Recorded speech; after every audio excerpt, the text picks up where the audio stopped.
ओम शांति, ओम शांति, ओम शांति। आज बाबा कह रहे हैं मीठे बच्चे, पुण्य आत्मा बनने के लिए जितना हो सके अच्छा कर्म करो, ऑलराउंडर बनो, दैवी गुण धारण करो। ऑलराउंडर मतलब कोई भी सेवा दे दिया जाए, किसी भी सेवा में ना नहीं करना, हर एक सेवा में हाँ जी, ताकि हर एक का गुण मेरे अंदर आ जाए।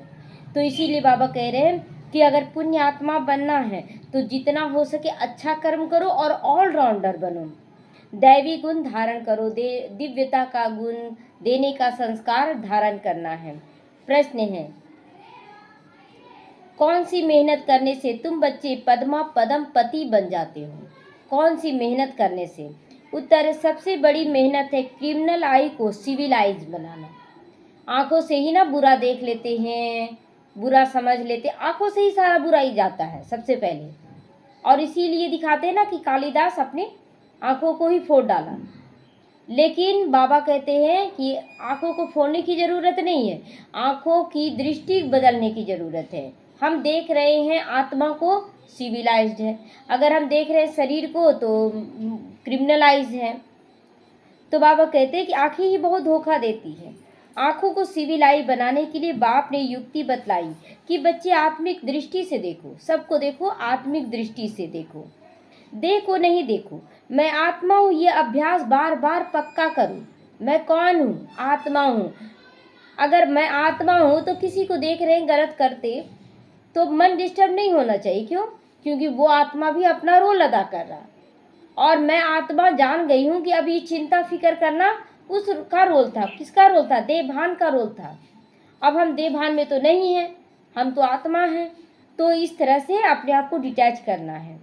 तो यह अभ्यास पक्का करो, इसी मेहनत से तुम जन्म जन्मांतर के पद्मापति बन जाते हो। गीत बजाए, धीरज धर मनवा धीरज धर। ओम शांति। यह किसने कहा? धीरज धर मनवा धीरज धर। कौन कह रहा है? बाबा कह रहे हैं। तो शिव बाबा ने शरीर द्वारा को कहा, कोई भी आत्मा शरीर बिगर बोल नहीं सकती। बाप भी सबके शरीर में प्रवेश करके आत्माओं को समझाते हैं। बच्चे, अभी तुम्हारा जिस्मानी कनेक्शन नहीं है। अब बाबा हम लोगों को बार बार कह रहा है कि बच्चे तुम्हारा जिस्मानी कनेक्शन नहीं, अब कौन सा कनेक्शन हो गया? रूहानी कनेक्शन हो गया। तो रूहानी कनेक्शन में तो कोई दुख सुख लेना देना नहीं है, केवल बाबा कहते हैं कि दिव्यता को धारण करो। तो बाबा कहते हैं कि आत्मा शरीर बिगर बोल नहीं सकती। बाप भी शरीर में प्रवेश करके ही आत्माओं को समझाते हैं। बच्चे, अब तुम्हारा जिस्मानी कनेक्शन नहीं है, यह रूहानी कनेक्शन है। आत्मा को ज्ञान मिलता है परम पिता परमात्मा से। देहधारी से जो कुछ भी है, जो भी है, सब पढ़ रहे हैं। देहधारी जो भी हैं सभी अभी पढ़ रहे हैं। बाप को तो अपना देह नहीं है, तो थोड़े टाइम के लिए उनका आधार लेना पड़ता उनको। अब बाप कहते हैं, अपने को आत्मा निश्चय करके बैठो। बेहद का बाप हम आत्माओं को समझाते हैं, इसके बिगर और ऐसे कोई समझा नहीं सकता है। भगवान के बिना और कोई भी नहीं समझा सकता है। रूहानी ज्ञान किसी के पास है ही नहीं। जितनी सारी आत्माएं हैं सब जन्म मरण में आते आते आज जिस्मानी बन चुकी है, और एक ही परम पिता है जो जन्म मरण में नहीं आया। तो रूहानी ज्ञान तो वही देगा ना। तो उनके बिगर ऐसा कोई दे नहीं सकता। आत्मा आत्मा को कैसे समझाएगी? आत्माओं को समझाने वाले परम पिता परमात्मा चाहिए, उनका कोई जानता ही नहीं। त्रिमूर्ति से भी शिव को उड़ा दिया गया है। ब्रह्मा द्वारा स्थापना कौन कराएगा? ब्रह्मा तो नई दुनिया का रचयिता नहीं है। ब्रह्मा द्वारा नई सृष्टि का आरंभ हुआ, तो ब्रह्मा द्वारा कराने वाला कोई और है ना, तो कराने वाला निराकार है। तो ब्रह्मा द्वारा स्थापना, लेकिन शिव को उड़ा दिया गया है। बेहद का बाप रचयिता सबको एक ही शिव बाबा है। ब्रह्मा भी सिर्फ अभी तुम्हारा बाप बना, फिर नहीं होगा। ब्रह्मा बाबा जो अभी पिता बना, लौकिक पिता, वो फिर नहीं होगा, क्योंकि वो तो कृष्ण बन जाएंगे। तो हमारा बाबा कहते हैं कि देखो, कलयुग में होता है लौकिक और पारलौकिक दो पिता, और सतयुग त्रेता युग में होता है एक पिता, केवल लौकिक पिता। और संगम युग पर तीन तीन पिताओं का सुख मिलता है। तीन बाप हैं। बाबा कहते, सुख धाम में मुझे कोई भी याद नहीं करता। विश्व का मालिक बाप ने बनाया, फिर चिल्लाएंगे क्यों? जब भगवान विश्व का मालिक बना देगा तो फिर चिल्लाएंगे क्यों? हम तो सुखी हो जाते हैं। तो वहाँ और कोई खंड नहीं होता, सिर्फ सूर्यवंशी होते, चंद्रवंशी भी बाद में आते हैं। अब बाप कहते बच्चे धीरज धरो, बाकी अब थोड़े देर है। बाबा धीरज दे रहा है। जैसे बच्चे चिल्लाते बाबा बहुत विघन है, बहुत विघन है, तो बाबा बोलता धीरज धरो, अब दुख के दिन समाप्ति की ओर आ गए हैं। तो थोड़े दिन है, पुरुषार्थ है, लेकिन अच्छी रीति कर लो। दैवी गुण धारण नहीं करोगे तो पद भी भ्रष्ट हो जाएगा। अगर दैवी गुण धारण नहीं करेंगे, देने का संस्कार नहीं धारण करेंगे, तो हमारा जो पद है वो भ्रष्ट हो जाएगा। यह बहुत बड़ी लॉटरी मिल रही है। बैरिस्टर, सर्जन आदि बनना भी तो लॉटरी ही है ना। जो बन जाते वो बहुत खुश रहते हैं। बैरिस्टर, सर्जन आदि बनना भी लॉटरी है। बहुत पैसा कमाते हैं, बहुतों पर हुक्म चलाते हैं। जो अच्छी रीति पढ़ते हैं, पढ़ाते वह ऊंचा पद पाएंगे। बाप को याद करने से विक्रम विनाश होंगे। बाकी को तो घड़ी घड़ी भूल जाते हैं। बाप को तो घड़ी घड़ी भूल जाते हैं। जो जिससे कोई पैसा लेना होना रहता है, तो आप देखेंगे कि वो बहुत याद रहेगा, क्योंकि पैसा लेना है। तो बाबा से बहुत बड़ी कमाई, लेकिन गुप्त कमाई, इसीलिए बार बार भूल जाते हैं भगवान को। तो बाबा को याद करने से ही तो विक्रम विनाश होंगे। बाप को घड़ी घड़ी भूल जाते हो। माया याद भुला देती है, याद नहीं भुलाती है, ज्ञान नहीं भुलाती है। ज्ञान तो सबके अंदर, बाबा को याद करना हम लोग भूल जाते हैं। तो बाबा भी कहते हैं बच्चे अगर अपनी उन्नति करनी है तो चार्ट रखो, दिन भर में कितना याद करते हो। सारे दिन में कोई पाप कर्म तो नहीं किया, नहीं तो और ही 100 गुना पाप चढ़ जाएगा। यज्ञ की संभाल करने वाले बैठे हैं, उनकी राय से काम करो। यज्ञ को संभालने वाले आदि रत्न बैठाया गया था ना, दादियों को, आदि रत्नों को। तो बाबा कहता है उनके राय मशवरे से कोई भी काम करना है। कहते भी जो खिलाओ, जैसे जहाँ बिठाओ हम राजी हैं। तो बाकी और आशाओं को छोड़ देनी चाहिए। बाबा के पास आने के बाद केवल श्रेष्ठ कर्म करना है। कोई भी आस नहीं रखनी है कि मेरी ये आस पूरी हो जाए तो हम कुछ करें, मेरी ये आस पूरी हो जाए तो हम करें। नहीं, आशाएं पूरी हो जाना मतलब यहीं पर आपका किया धरा चुकतू हो गया। अच्छा जो किए वो चुकतू हो गया, फिर जमा क्या किया, इसलिए आस नहीं रखनी है। तो नहीं तो पाप बनता जाएगा ना। आत्मा पवित्र कैसे बनेगी। यज्ञ में कोई भी पाप का काम नहीं करना है। यहाँ तो तुम पुण्य आत्मा बनते हो। चोरी चकारी आदि करना भी पाप है। चोरी चकारी बिना बोले खा लेना या कुछ निकाल लेना, ये भी चोरी चकारी में आता है। तो माया की प्रवेशता हो जाती है ना, न योग में रह सकते हैं, न ज्ञान की धारणा करते हैं। अपने दिल से पूछना चाहिए, अगर अंधों की लाठी ना बने तो हम क्या ठहरे। हम अगर अंधों की लाठी नहीं बन रहे तो हम क्या बन गए, अंधे ही तो बन गए ना। खुद अंधे तब तो दूसरों के लिए लाठी नहीं बन पा रहे हैं, अंधे ही कहेंगे ना। इस समय के लिए गाया हुआ धृतराष्ट्र के बच्चे कैसे क्या हो गया, जल मरे। तो हम लोग किसके बच्चे हैं, हम लोग धृतराष्ट्र के बच्चे हैं नहीं, हम लोग तो भगवान के बच्चे हैं। तो वह है रावण राज्य में, तुम हो संगम पर राम राज्य में फिर सुख पाने के लिए आए हो। परमपिता परमात्मा कैसे सुख देते किसी की बुद्धि में नहीं आता है। कितना भी अच्छी रीति समझाओ फिर भी बुद्धि में नहीं बैठता। अपने को जब आत्मा समझे तब तो परमात्मा का ज्ञान बुद्धि में बैठे। आत्मा नहीं समझेंगे तब तक ये ज्ञान नहीं बैठता है। आत्मा ही जैसा पुरुषार्थ करती है ऐसा बनती है। गायन भी है ना, अंत काल जो स्त्री सिमरे वलवल उसी जन्म को पावे, है ना, बार बार उसी जन्म को पाएगी। तो बाबा कहते बच्चे तुम मुझे याद करोगे तो मेरे को पाओगे, यानी बाप समान बन जाएंगे। नहीं तो बहुत बहुत सजाएं खा कर आओगे। सतयुग में तो आना नहीं, फिर त्रेता के पिछाड़ी में आएंगे। त्रेता के शुरुआत में भी बाबा बोला नहीं, हमेशा बाबा बोलता है जो सजा खा के जाएंगे वो त्रेता के पिछाड़ी में आएंगे, लास्ट में आएंगे। सतयुग त्रेता को कहा जाता है ब्रह्मा का दिन। एक ब्रह्मा तो नहीं होगा ना, तो ब्रह्मा के तो बहुत बच्चे हैं। एक ब्रह्मा केवल नहीं होगा, ब्रह्मा के तो बहुत बच्चे हैं। ब्राह्मणों का दिन, फिर ब्राह्मणों की रात भी होगी। अभी बाप आए हैं रात से दिन बनाने। ब्राह्मण के ही दिन में जाने के लिए तैयारी करते हैं। बाबा कितना समझाते हैं, दैवी गुण स्थापन जरूर होनी है, कलयुग का विनाश भी जरूर होना है। बाबा कितना समझाते हैं कि बच्चे पुरुषार्थ करो, अभी समय है, पुरुषार्थ कर लो, अपने अंदर दैवी गुण धारण कर लो, लेकिन बार बार दुनियावी चीज़ों में फंस जाते हैं हम लोग और उसमें भागने लगते हैं और पद भ्रष्ट कर लेते हैं। तो बाबा बार बार हमें सावधानी देता है। तो ब्राह्मण ही दिन में जाने के लिए तैयारी करते हैं। बाप कितना समझाते हैं, दैवी गुण धारण जरूर करना है, कलयुग का विनाश भी जरूर होना है। जिनको कुछ भी अंदर में संशय होगा तो वो भाग जाएंगे। पहले निश्चय में फिर संशय आ जाता है, यहाँ से मरकर फिर पुरानी दुनिया में जाकर जन्म ले लेते हैं, विनश्यंती हो जाते हैं। बाप की श्रीमत पर चलना पड़े ना। यहाँ पर रहने पर, यहाँ पर अगर आप चल रहे हैं बाबा के साथ तो बिना श्रीमत के चले आप आगे नहीं बढ़ सकते हैं, इसलिए श्रीमत पर चलना है। पॉइंट तो बहुत अच्छी अच्छी बच्चों को देते रहते बाबा, तो पहले समझाओ कि तुम आत्मा हो, देह नहीं तो लॉटरी सारी गुम हो जाएगी। जैसे ही आप बाबा के ज्ञान में आए लेकिन आप आत्मा समझ के कार्य नहीं कर रहे हैं तो सारा लॉटरी खत्म, मतलब जो वर्षा मिलने वाला है वो गुम हो जाएगा। तो फिर भी पुरुषार्थ तो ऊंचा पद पाने का करना है ना।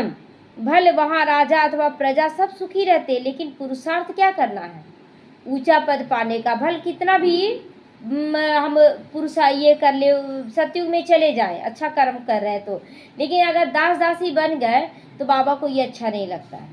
इसीलिए बाबा कहता है कि भले तुम वहाँ सतयुग में जाओ लेकिन ऊंचा पद पाने के लिए जाओ। ऊंचे पद पाना है तो राजा बनने के लिए आए हो ना, ऐसे तो नहीं कि प्रजा बनने आए हो। ऐसे सयाने बच्चे चाहिए जो राजा बनने के लिए पुरुषार्थ करते हैं। सेवा तो करनी चाहिए, रूहानी सेवा नहीं तो स्थूल सेवा भी करो। कहाँ मेल्स भी आपस में क्लास चलाते रहते हैं, एक बहन बीच बीच में जाकर क्लास करा देती है। झाड़ धीरे धीरे वृद्धि को पाता है ना। सेंटर पर कितने आते फिर चलते चलते गुम भी हो जाते हैं। विकार में गिरने से सेंटर पर भी आने में उन्हें लग जाती है, ढीले पड़ जाते, कहेंगे यह बीमार हो गया, विकार में गिरा ना तो बाबा कहते वो बीमार हो गया। तो अपना पोता मेल रोज देखो, जमा और ना होती है, जमा तो और होती है ना, घाटा व फायदा सब कुछ देखो। आत्मा पवित्र बन गई, फिर 21 जन्मों के लिए जमा किया हुआ खाता ही खाएंगे। बाप की याद से ही जमा होगा, लेकिन बाबा कहते हैं अभी जो भी जमा कर रहे हो वही तुम खाओगे। इसीलिए अभी जमा पर पूरा ध्यान देना, खर्च करने पर ध्यान नहीं देना है, क्योंकि 1-2 जन्म नहीं पूरे कल्प के लिए हम जमा कर रहे हैं। तो हमको आकर पावन बनाओ, रट बोलते थे ना कि हे पति पावन आओ, तो याद से ही पाप कट जाएंगे। तो ऐसे थोड़े ही कहते कि विश्व का मालिक जाकर बनाओ, नहीं। यह तो तुम बच्चे अभी जानते हो कि मुक्ति और जीवन मुक्ति दोनों ही है पावन धाम में। फिर तुम जानते हो हम मुक्ति जीवन मुक्ति का वर्षा पाते हैं। जो पूरी रीति नहीं पढ़ेंगे वो पीछे आएंगे, ज्ञान को अच्छी तरह से नहीं समझेंगे और नहीं धारण करेंगे, वो पिछाड़ी में आएंगे। स्वर्ग में तो आना है, अब अपने अपने समय पर आएंगे, सब बातें समझा दी जाती हैं। फौरन तो कोई समझ नहीं जाएंगे। तो यहाँ तो तुमको बाप को याद करने के लिए कितना समय मिलता है।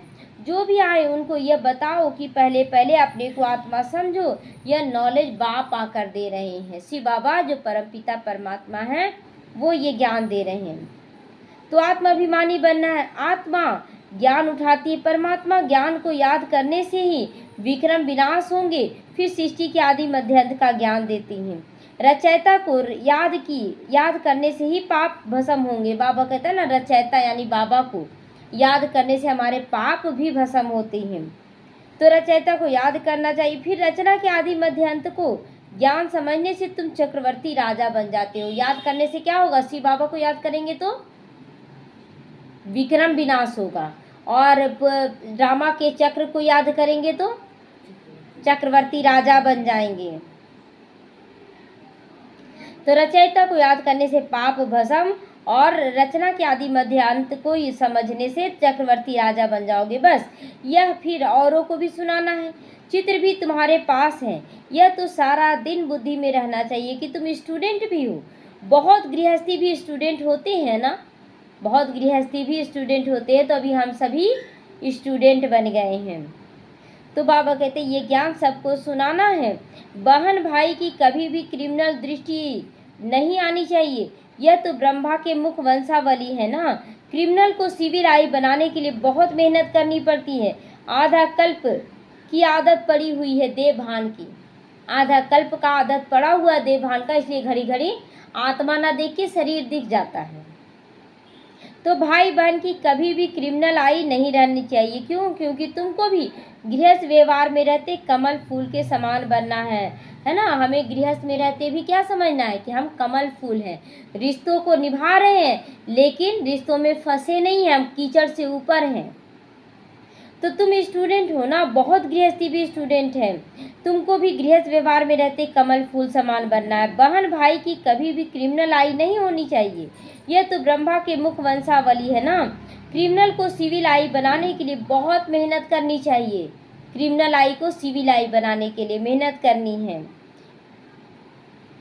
क्रिमिनल को सिविल आई बनाने की मेहनत करनी चाहिए। आधा कल्प की आदत पड़ी हुई है, उनको निकालने में बड़ी मेहनत लगती है। सब लिखते पॉइंट जो बाबा ने समझाई है क्रिमिनल आई से निकालने की, यह बहुत कड़ी है बाबा। क्रिमिनल आई से निकलना आसान है कि हार्ड है? बहुत आसान है। आत्मा समझकर आत्मा को देखना है। देखो आंखें हमको धोखा दे देती है, तो आंखें निकाल दी ना कालिदास ने। अभी वह बात नहीं, यह आंखें तो सबको है, परंतु क्रिमिनल है, उनको सिविल बनाना है। आंखें फोड़ने की बात नहीं है, परंतु क्रिमिनल है तो सिविल बनाना। मनुष्य समझते घर में रहते यह नहीं हो सकता है, बाबा कहते हो सकता है। कि जो साधु सन्यासी बोलते ना, अभी देखिए कहीं कहीं का कल्चर कैसा है कि पूरा घूंघट किए हुए रहते हैं, एकदम यहाँ तक ढके हुए। तो डर किसको है? पुरुषों को डर है कि पुरुष बोलते हैं कि कहीं भी दिख जाएगा तो क्रिमिनल आई हो जाएगा। तो छुपाने वाले को डर नहीं है, देखने वाले को डर रहता है कि हम कहीं विकार में ना गिर जाएं। तो इसीलिए बाबा अभी तो हम लोगों को तो पूरी तरह से ओपन कर दिया, घूंघट लेने से भी मना कर दिया बाबा कि नहीं तुमको घूंघट नहीं लेना है। तो आंखें निकाल दी ना, ये सब नहीं करना है। मनुष्य समझते घर में रहते ये नहीं हो सकता है, बाबा कहते हो सकता है, क्योंकि आमदनी बहुत बहुत है ना। जब बहुत ज़्यादा प्रॉफिट होने लगता है तो हम दिन क्या रात में भी मेहनत करने लग जाते हैं। तो आजकल बाबा नाम ही पद्मापति दे सकते हैं। बाबा नाम ही पद्मापति दे सकते हैं। तुम अनगिनत पद्मापति बन जाते हो। वहाँ गिनती होती ही नहीं। गिनती तो तब होती है जब रुपये पैसे आदि निकलते हैं। वहाँ तो सोने चांदी की मुहरें काम आती है।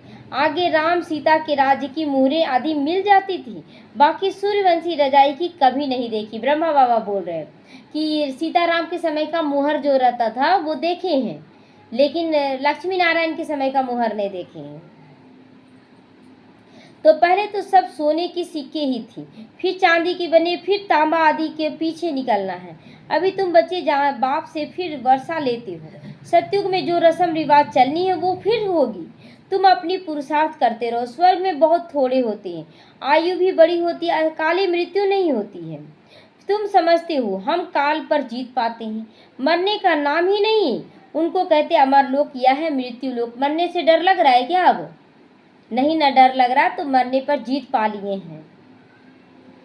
अमर लोक में हाहाकार होता नहीं, क्योंकि वहाँ कोई बूढ़ा मरेगा तो और ही खुशी होगी ना। मतलब बूढ़ा देखने में नहीं होगा, लेकिन आयु पूरा हो जाने के बाद वो अपनी मर्जी से शरीर छोड़े तो बाबा कहता और अच्छा है ना कि चलो शरीर छोड़ रहा है अंतिम समय में।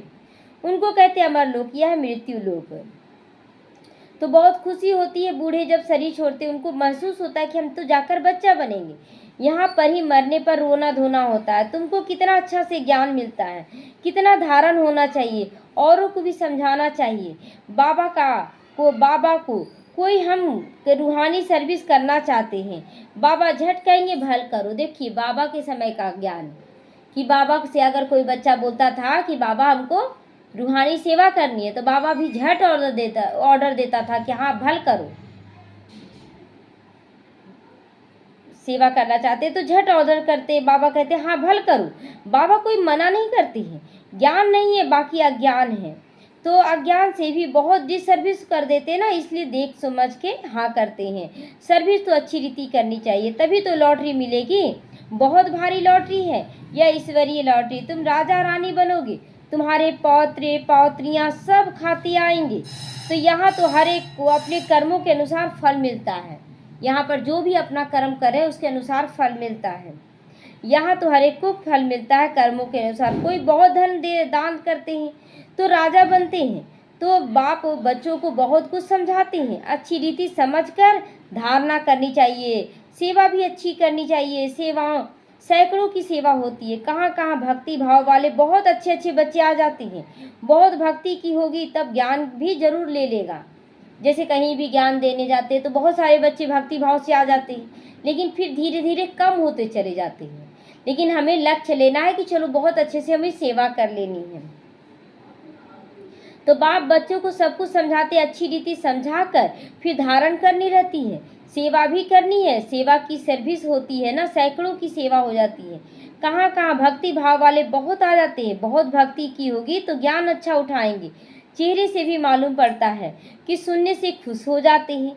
जो नहीं समझेंगे वह इधर उधर देखते रहेंगे, आंखें बंद कर बैठ जाएंगे। बाबा सब देखते हैं, किसको भी सिखलाते नहीं, से गोया समझते कुछ भी नहीं। बाबा कहता है कि बहुतों को बाबा नहीं देखते हैं ना कि ये समझने लायक नहीं है, तो नहीं समझाते हैं। अभी यह समय है बेहद के समय, बेहद के बाप से बेहद का वर्षा लेने का। जितना जन्म जन्मांतर कल्प कल्पांतर मिलेगा, नहीं तो फिर पीछे बहुत पछताएंगे। फिर तुमको साक्षात्कार होगा, हमने तो पूरा पढ़ा ही नहीं इसीलिए पद भ्रष्ट हो गया।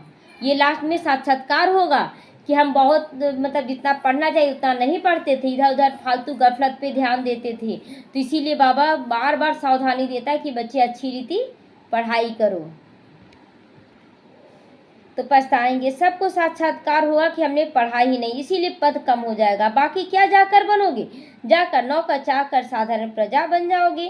तो यह राजधानी स्थापन हो रही, जैसा जैसा करते हैं उसके अनुसार फल मिलता है। नई दुनिया के लिए सिर्फ तुम ही पुरुषार्थ करते हो। मनुष्य तो दान पुण्य करते हैं, वह भी इस दुनिया के लिए कॉमन बात हो गई है। हम अच्छा काम करते तो उसका दूसरे जन्म में अच्छा फल मिल जाता है, तो हमको दूसरे जन्म में अच्छा फल मिलेगा। तुम्हारी तो है 21 जन्मों की बात, तो जितना हो सके अच्छा कर्म करो, ऑलराउंडर बनो। नंबर 1 बनने पहले ज्ञानी तू आत्मा, योगी तू आत्मा चाहिए। नंबर 1 बनने से पहले हमारे अंदर ज्ञान अच्छा होना चाहिए, हमारा योग अच्छा होना चाहिए। तो ज्ञानी भी चाहिए, भाषण भी के लिए भी महारथियों को बुलाते हैं ना, तो सब प्रकार की सेवा करते हैं। तो पुण्य तो होता है ना, सब्जेक्ट है ना, योग में रहकर कोई भी काम करे तो अच्छे मार्क्स मिल जाते हैं। तो बाबा हमेशा कहता है कि बच्चे अपने चार्ट पर ध्यान दो, तुम्हारा ज्ञान योग धारणा सेवा सब एक्यूरेट चल रहा है।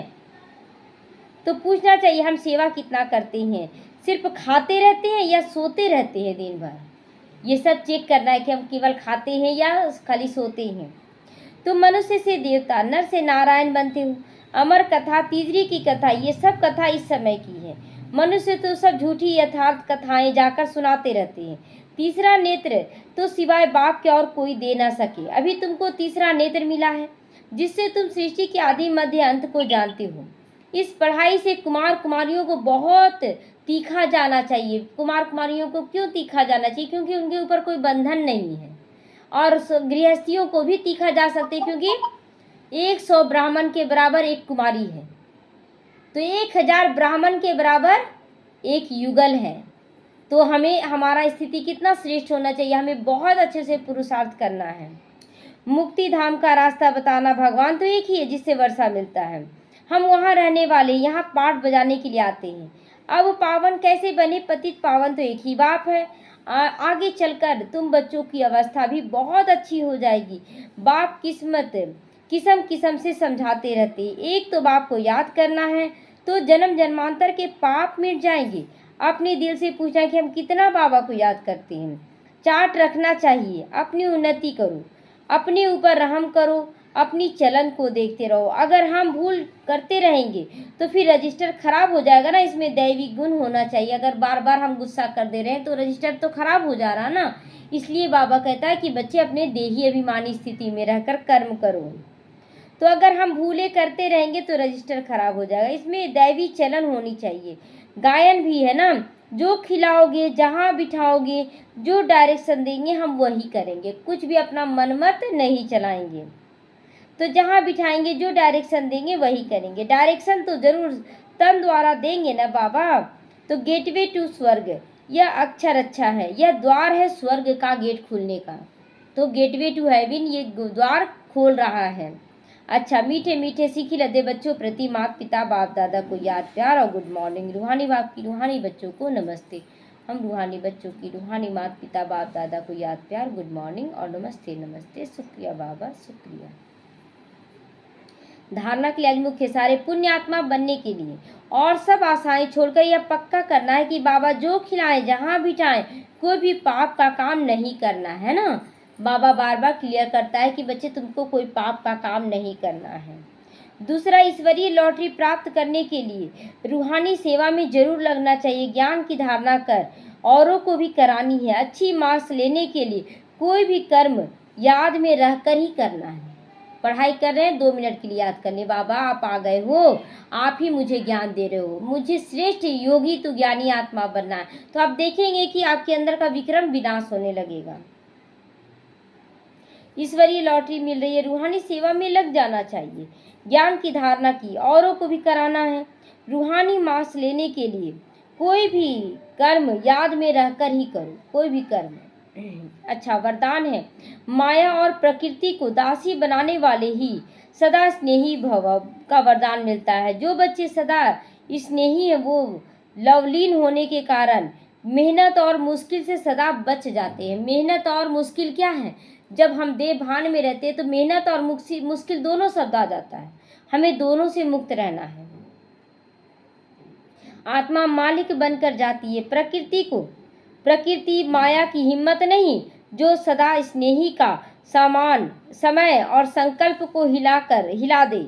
उनका हर समय संकल्प तो एक बाप की याद से ही पावन बनता है। सेवा के प्रति भी उनका संकल्प चलता रहता है। सेवा के प्रति भी चलता रहता है कि मुझे क्या करना चाहिए, वो सारा संकल्प उठता है। तो कोई बाप ही सागर हो सकता है ना, ये संकल्प से भी अधीन नहीं हो सकते। बाबा कहते हैं ना कि बच्चे जैसे मूंझ जाते हैं कि सच में वही बाप है कि नहीं, वही ज्ञान मिल रहा है कि नहीं, मूंझ जाते हैं, छोड़ देते हैं। ऐसे बहुत सारे बच्चे हैं। स्लोगन है, नॉलेजफुल बनो तो समस्याएं भी मनोरंजन का खेल अनुभव कराएगी। अव्यक्त इशारे, अब लगन की अग्नि को प्रज्वलित करके योग को मर ज्वाला रूप बनाओ। इस कलयुगी तमो प्रधान जड़ीभूत पुराने वृक्ष को हम कितने के लिए भस्म करने के लिए संगठित रूप से फुल फोर्स में योग ज्वाला प्रज्वलित कर, लेकिन ऐसी ज्वाला स्वरूप की याद में रहें, तब तो याद का लिंक सदा बाबा से जुटा रहेगा। 24 घंटे हम बाबा को याद करते रहें तो हमारा लिंक जुटा रहेगा, तो हमारे विक्रम विनाश होते चले जाएंगे। तो अगर बार बार लिंक टूटता है तो जरूर उसे जोड़ना पड़ेगा ना। समय भी लगता है जोड़ने में, तो मेहनत भी लगती है, और अविनाशी के बजाय विनाशी और कमज़ोर हो जाते हो। जब हम बाबा को याद नहीं करते हैं तो विनाशी की जगह में हम कमज़ोर हो जाते हैं। हमें याद रखना है कि बाबा क्या करने आया है। ओम शांति।